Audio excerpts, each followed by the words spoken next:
It is of the utmost importance that everyone who is a victim of organized harassment, stalking, and non-consensual experimentation splits into one of two categories.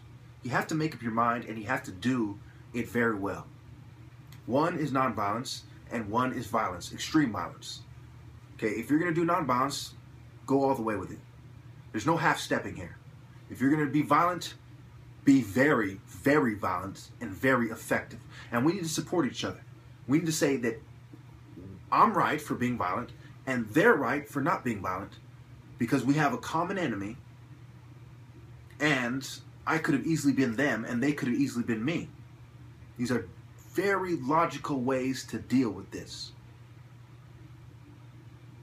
We live in a country where some Christians, are pacifists, and some Christians fight in the military.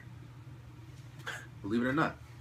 You can argue by, as soon as you take action, you're no longer a Christian. And there will be a lot of truth in that. If you live your life believing that there comes a time for violence, then that's truly not a Christian philosophy. And I can understand that.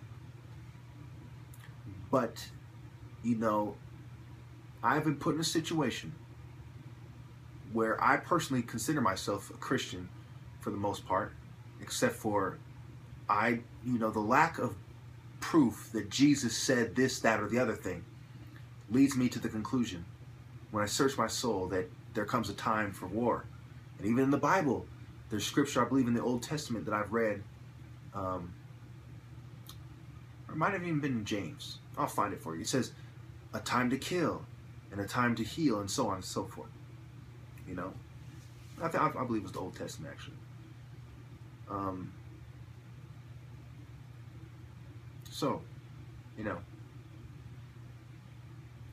We need to split in these two groups. We need to support each other.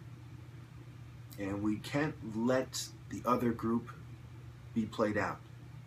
We can't let the Christians, because most of us were targeted because our philosophies make them believe that we, will not be violent. And then some of us are chosen because they believe that they can provoke us to violence. With me, I do believe that they believe that they can provoke me to violence.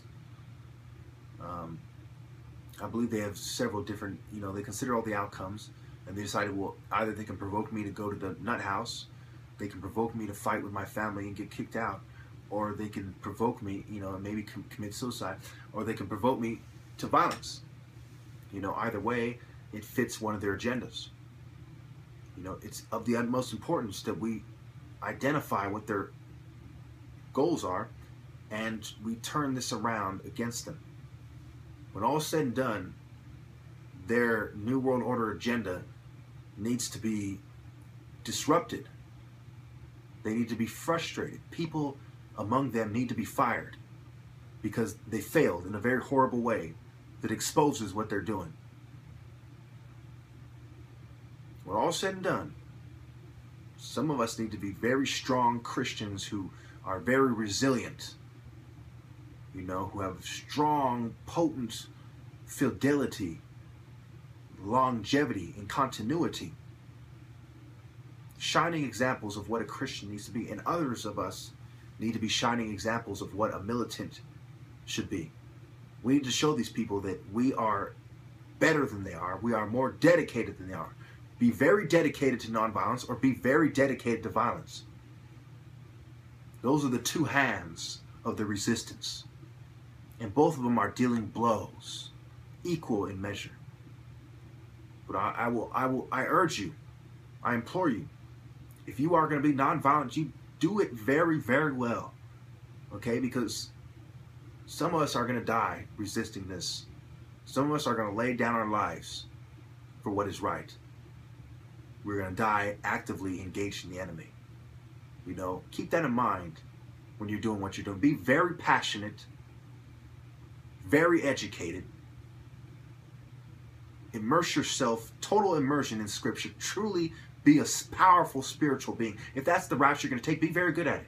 And if you're going to take the route of violence, punish these people in ways they could not imagine. Be very surgical, Very tactical. Strategy should be your middle name. Read Sun Tzu. Read about, Hannibal and Alexander the Great, and Genghis Khan, all the way up through modern warfare. Learn what they learned in military academies.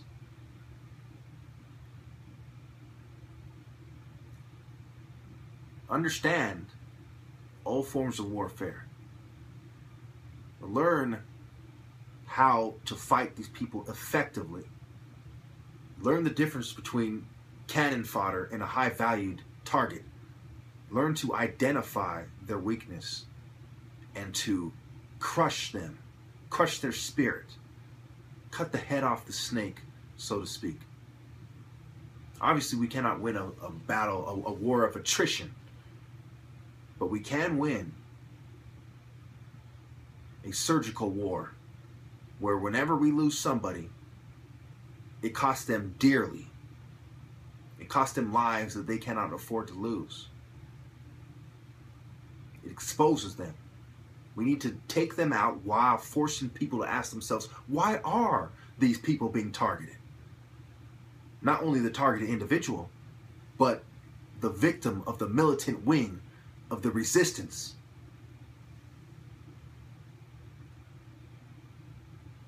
We must rise above, we must conquer. We are in a position where we will either conquer or be conquered. You will either transcend as a transcendent hero in a militant manner, or you will transcend as a transcendent hero in a spiritual manner that doesn't involve violence. Or you are conquered. That is the position you're in. War or religion. And not the religious perspective that they will try to coerce you to have. Any sign of your religion being manipulated, reject it passionately. We can conquer these lowly dogs. I've seen it. It's like I see victory in every match, and I'm over 100-0. I've never lost a match, and I don't intend to lose to lowly dogs. God wills victory over the scum. And he will deliver us. He will allow us to triumph over the spiritual bottom feeders. I assure you. And we have no choice but to do God's will.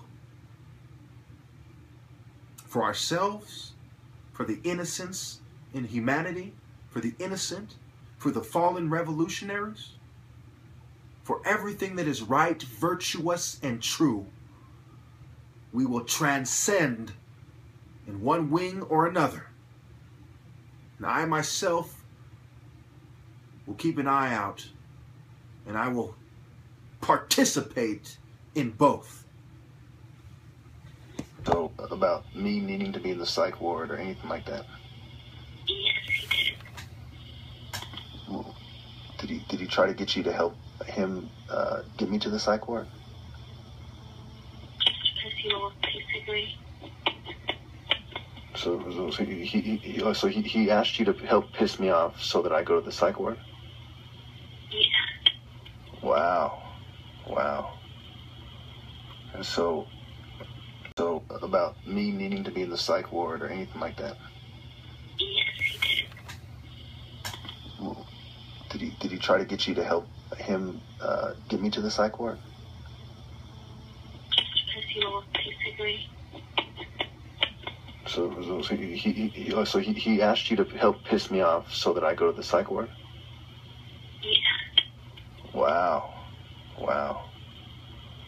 And so